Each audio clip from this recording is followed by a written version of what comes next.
देख रहे हैं S11 न्यूज और मैं हूं आपके साथ आकांक्षा आनंद।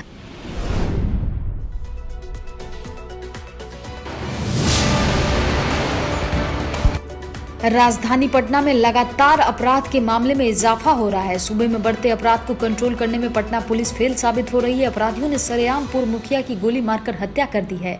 घटना पटना के दुल्हिन बाजार थाने इलाके की है, जहां अपराधियों ने एनखा भीमनीचक पंचायत के पूर्व मुखिया संजय वर्मा की गोली मारकर हत्या कर दी। बताया जा रहा है कि संजय वर्मा हर रोज की तरह रविवार को भी घर से मॉर्निंग वॉक पर निकले थे। गाँव के बाहर ही कुछ लोगों के साथ टहल रहे थे, तभी बाइक सवार अपराधियों ने उन्हें ताबड़तोड़ गोली मार दी, जिसमें से एक गोली संजय वर्मा के पीठ में लगी और दूसरी गोली सिर में जा लगी। गोली मारने के बाद अपराधी हथियार लहराते हुए आसानी से फरार हो गए। आसपास के लोग और ग्रामीण तुरंत संजय वर्मा को अस्पताल लेकर जहां डॉक्टरों ने उन्हें मृत घोषित कर दिया। इधर मौत की जानकारी मिलते ही परिवार के सदस्यों में कोहराम मच गया है। चारों ओर सिर्फ और सिर्फ परिवार के सदस्यों की चित्कार तरफ से माहौल का कनकन पसीज रहा है।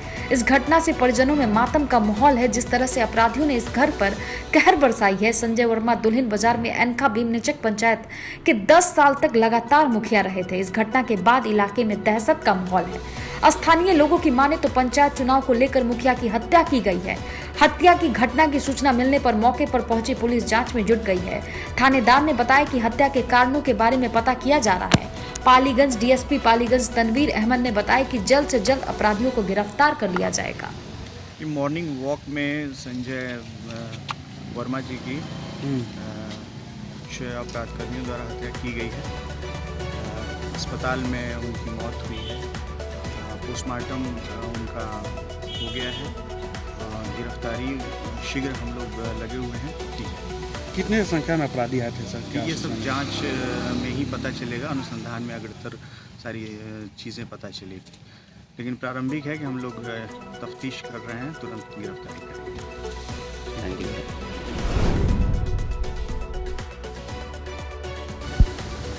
भागलपुर में एनटीपीसी कहलगांव के लैगून 3D का बांध शनिवार सुबह करीब 5 बजे टूट गया, जिससे आसपास की सैकड़ों एकड़ जमीन में पानी फैल गई है। इससे खेतों में लगी फसलों को बड़े पैमाने पर नुकसान होने का अनुमान है।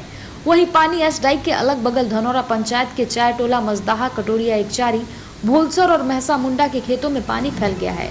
सूचना मिलने पर एनटीपीसी परियोजना के कार्यकारी निर्देशक चंदन चक्रवर्ती, जीएमएचआर जॉन मथाई, जीएमओएनएम अरविंद सिन्हा ने मौके पर पहुंचकर हालात का जायजा लिया। एनटीपीसी प्रबंधन की ओर से बताया गया है कि जांच के लिए उच्च स्तरीय तकनीकी समिति का गठन कर दिया गया है। फिलहाल सुरक्षात्मक उपाय के तौर पर परियोजना की 4 यूनिट बंद कर दी गई है और प्रभावित स्थल पर टीम लगातार निगरानी कर रही है।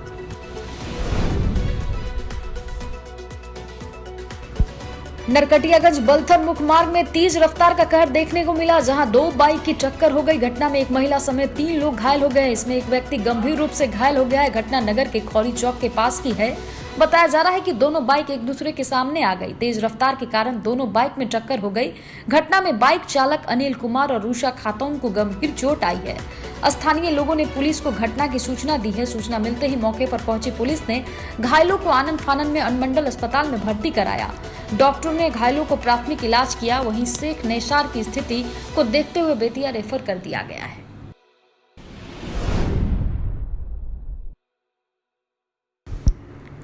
जमुई जिले के गिद्धेश्वर जंगल के चतुरो पहाड़ के समीप कोबरा बटालियन और जिला पुलिस और नक्सलियों के बीच मुठभेड़ हुई। मुठभेड़ के दौरान पुलिस ने 40 राउंड से अधिक गोलियां चलाई।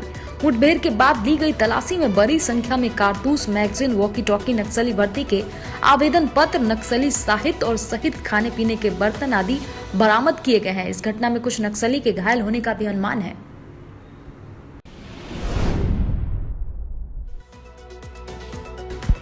मिथिलांचल के लोगों का इंतजार खत्म। दरभंगा में हवाई सेवा शुरू। पहला यात्री विमान एयरपोर्ट पर हुआ लैंड। लंबे समय के इंतजार के बाद आज से बिहार के दरभंगा एयरपोर्ट से विमान सेवाएं शुरू हो चुकी है। दरभंगा की धरती पर पहला यात्री विमान 11:05 पर लैंड किया। स्पाइस जेट का विमान बोइंग ने बेंगलुरु से दरभंगा के लिए उड़ान भरी है। एयरपोर्ट के शुरू हो जाने से समस्त मिथिला वासियों में खुशी की लहर है। वहीं लंबे समय के इंतजार के बाद वो अब कम समय में सफर कर सकेंगे। विमानों के लिए टिकट बुकिंग पिछले महीने से ही शुरू हो गई थी। दरभंगा से दिल्ली, मुंबई और बेंगलुरु की हवाई यात्रा के लिए स्पाइस जेट के वेबसाइट पर टिकट बुक करा सकते हैं।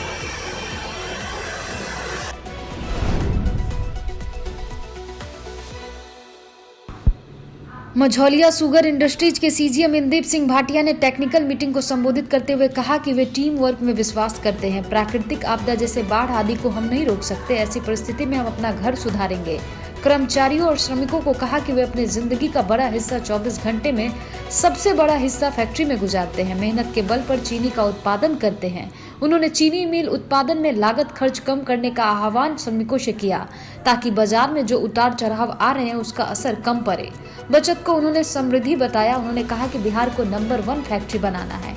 उन्होंने कहा कि बेहतर काम के लिए सुविधा मुहैया कराना उनकी जिम्मेदारी है।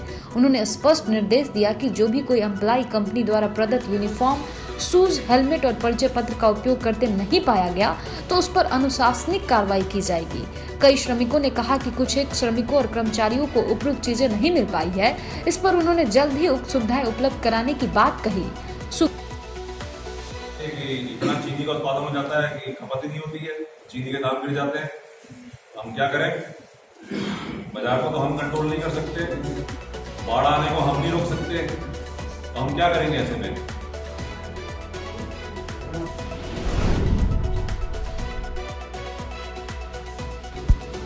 बिहार शरीफ के टाउन हॉल में जुवेनाइल पॉक्सो कानून पर सेमिनार का आयोजन जिला जज रमेश चंद्र द्विवेदी ने दीप प्रज्वलित कर किया उद्घाटन। डीएम, एसपी समेत कई न्यायिक पदाधिकारी रहे मौजूद।